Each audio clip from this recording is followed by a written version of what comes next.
Hello, my beautiful people. Hope you are doing well today. Happy Sunday. It's halfway through the day, so you know me, I'm a morning person, so I'm kind of tired now, but hey. Um, really quick video, just wanted to touch on a couple of topics. I had just finished watching Kevin's video. If you're familiar with Kevin, he's husband to Prepping for Survival. And he was talking about something that I brought up in Pinball's video, his live chat last Tuesday. Yeah, Tuesday. A friend of mine, I'll be brief. A friend of mine and I frequent this restaurant, Mexican restaurant in Memphis. And I mean, like, it was to the point the food was so good. We were going like almost every week, or at least 3 times in a month. But other than that, we wouldn't go out anywhere else. It was funny. But the last time we went, which was about a month ago, when I tell you the food didn't taste right, we had gotten addicted to these shrimp and bacon tacos. Oh my gosh. Whew, they were so good. And then the time before that, she ordered the shrimp and bacon tacos, and I went with a shrimp fajita quesadilla. And of course, we always got either margaritas or she had this thing called a tornado. Excellent, always, except for this last time. I thought it was just me because I'm like, okay, maybe my taste buds are off, or maybe, I don't know, drank too much cranberry juice before I got there and it threw the taste of everything off. But when we left and we were leaving, in the parking lot, we were talking. We always talk in the parking lot before leaving. And I was like, how was your food? And she's like, yeah, I was kind of disappointed today. I'm like, yeah, because even if Pinball had mentioned, restaurants have to substitute for what they don't have. So if they usually cook in olive oil, maybe they had to substitute vegetable oil or peanut oil or something like that. And it was beyond that. I mean, the only thing that tasted right was the bacon, because you can't fake bacon. You could try, but you can't. The shrimp didn't taste like shrimp. Now, did they substitute it and I was eating grubs for shrimp? Because the shrimp didn't taste like shrimp, I'm sorry.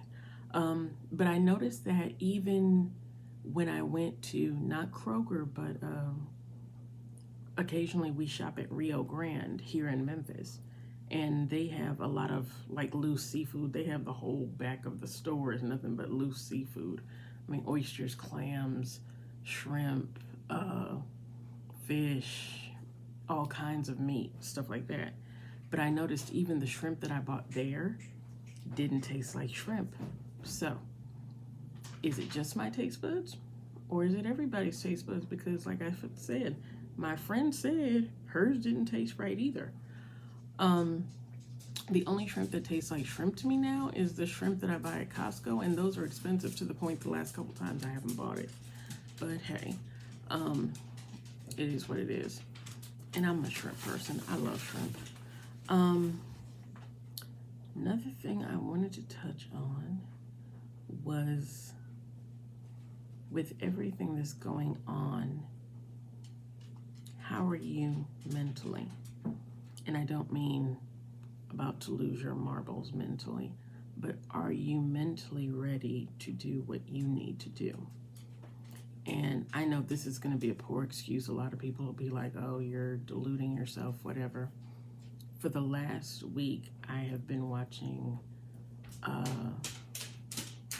Rambo movies, Jason Bourne, stuff like that. The partly for nostalgia's sake, because I grew up with them, but also to get that mentality. Now, am I saying I'm Rambo or Jason Bourne? Not by any means whatsoever.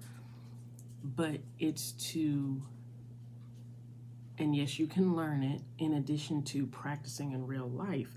Not that I practice in real life that kind of stuff.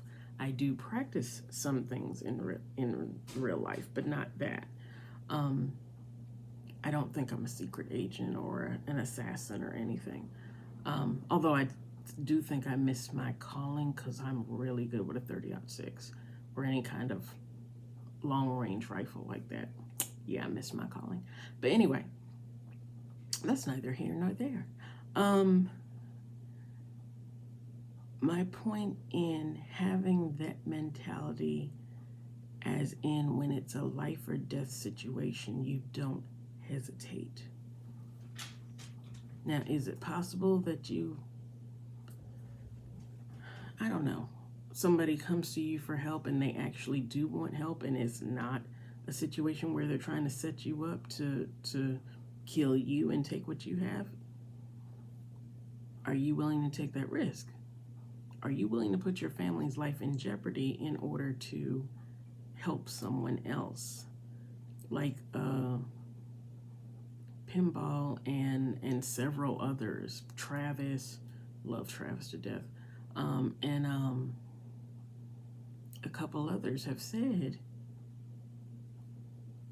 are you willing to risk your life, maybe your family's life? We can't play around with that. You know what I'm saying? So it's where you have to get into that mental state.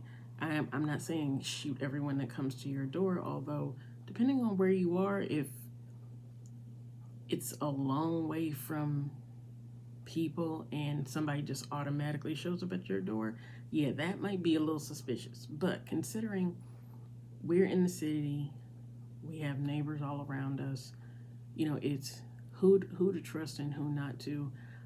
For the most part, my neighbors, no, they can get it how they live. But anyway, that's neither here nor there. That's a whole nother story. But yeah, it's mostly about just having that mentality necessary to do what needs to be done as far as protecting your family. I've actually been rearranging our stuff as far as going through the pantry this between Friday and today, and getting stuff situated the way I want it.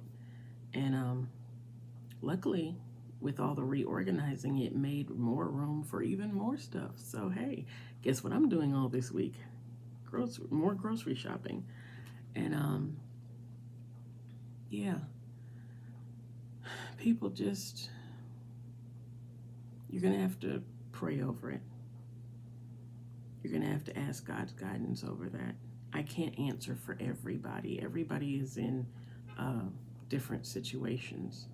But considering the pile of stuff we're about to, have already kind of gotten our bottom of our shoes dirty in, and we're about to be possibly knee deep in it, and then deeper still after that, you have to mentally prepare yourself to do what needs to be done.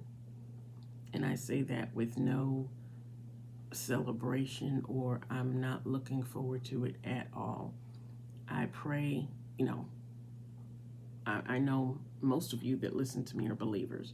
I pray that, honestly, the rapture does happen before the stuff really hits the fan. So that way I don't even have to deal with that.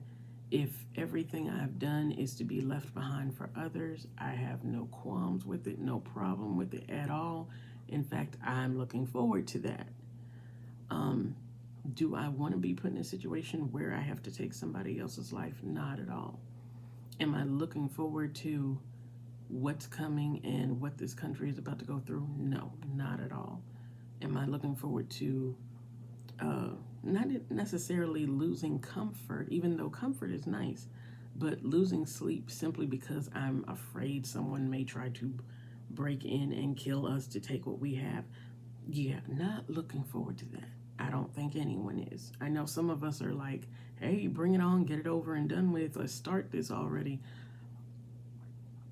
I pray that the Lord God has mercy on us and that He does snatch His believers out before it gets to that. I know we do have to live through some of it, don't get me wrong, which is the reason why we prepare for the most part. But I'm praying before things get really, really bad that I'm praying some kind of way we don't have to deal with it. But hey, I'm sure other Christians have felt the same way, right?